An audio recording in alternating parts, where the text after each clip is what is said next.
gusto ko lang kayong i-update dito sa Pi Network kasi marami akong nare-receive na message sa akin about dito sa Pi Network. KYC nila matagal na daw pero nakapending pa rin, anong gagawin, patulong. Ako ay nagbibigay lang ng update sa inyo, okay? Pero wala talaga akong magagawa. Ibig kong sabihin, kaya ko kayong tulungan dyan. Pero ito maganda mga Lodi, huwag kayong mag-alala dyan sa mga pending, hindi ka pa na KYC, ang tagal-tagal mo na, hindi ka pa naka-receive ng invitation. Okay lang yan kasi nga itong project na to ay hindi perfect. Pero rest assured mga Lodi na aayusin nila yan. Kaya nga nakalagay dito, katatapos lang yan ng Valentine's Day, okay? Sabi niya dito, KYC is still based on invitation. So, bawat isa is makaka-receive. Random yung pagpili. So, ibig sabihin, hindi ko magagawang tulungan kayo na unahin yung pangalan nyo. Wala akong magagawa nun, okay? Or kahit yung mga mods or mga ibang kilala nyo dyan sa Pi Network. Ito ay random lang yung pagsisend nila ng invitation. Ngayon, ang maganda dito, priority nila ito. And the core team is putting priority on solving the issue of long-term pending. So please wait patiently until the results come out. Yung mga nasa pending pa, ang tagal-tagal ng pending ang status, yun yung priority nilang inaayos. Sabi, make sure your account is verified Facebook or phone number. So ngayon, okay lang na itong Facebook at okay lang din naman pag phone number basta isa sa kanila. Okay lang kasi eto kasi gagamitin yan once na lag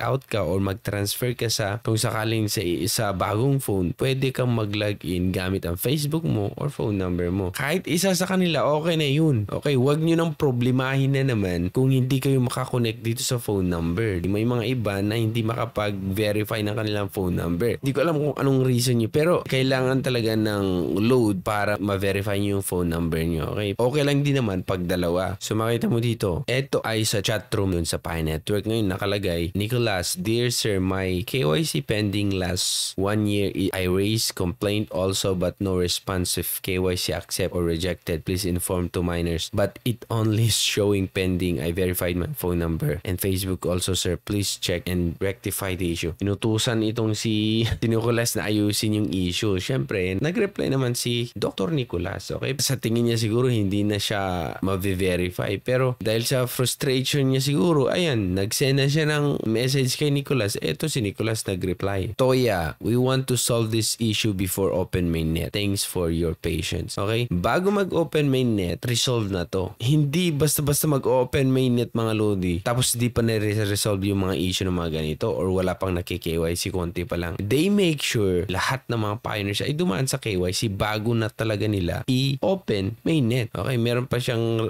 response dito sa isa. Ito pala yung mga na-hack na account. Okay? So, si Munsky, sinabihan niya ata na merong mga na-hack yung mga Pi nila. Pag-transfer dun sa wallet, na-hack na o nanakaw. Can you please share with us some examples of people's Pi being stolen? So, di ko alam kung si Munsky nag-share siya. Pero in general, sabi niya, if someone ever type their passphrase into anything other than the official Pi wallet that can be accessed on wallet.pi or the main Pi app, there's a chance their passphrase may be stolen. So, yung passphrase mo mga Lodi, kahit nasa Amerika ka, pag nakuha ko yung passphrase mo, kaya kong i-open yung wallet mo kahit saan ako. Okay? Gamit ko lang yung passphrase mo. Kaya nga ganun ang nangyari pag madaling ma-hack. Once na yung passphrase mo, nakuha nila. So sana ma-gets natin yung mga Lodi kasi mahirap na pag yung passphrase mo nakuha nila at pwedeng malimas na naman yung mga Pi mo or yung mga inipon mong Pi token. Okay? So yan lang mga Lodi.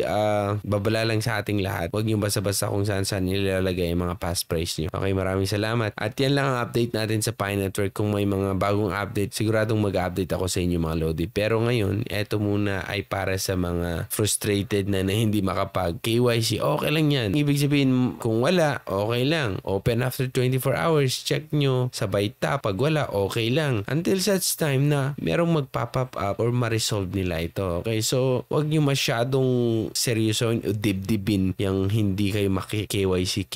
Okay? Darating din ang time na lahat ay mabibigyan ng chance mag-KYC. Tignan nyo naman, lit-lit pa nga lang di ba? So, yan lang mga Lodi. Paalala lang sa ating lahat sa mga pioneers dyan. Lalo-lalo mga Pinoy, okay? Chillax lang tayo and then enjoy nyo lang yung buhay. So yan mga Lodi, ako si Torogi and thank you so much for watching. Bye.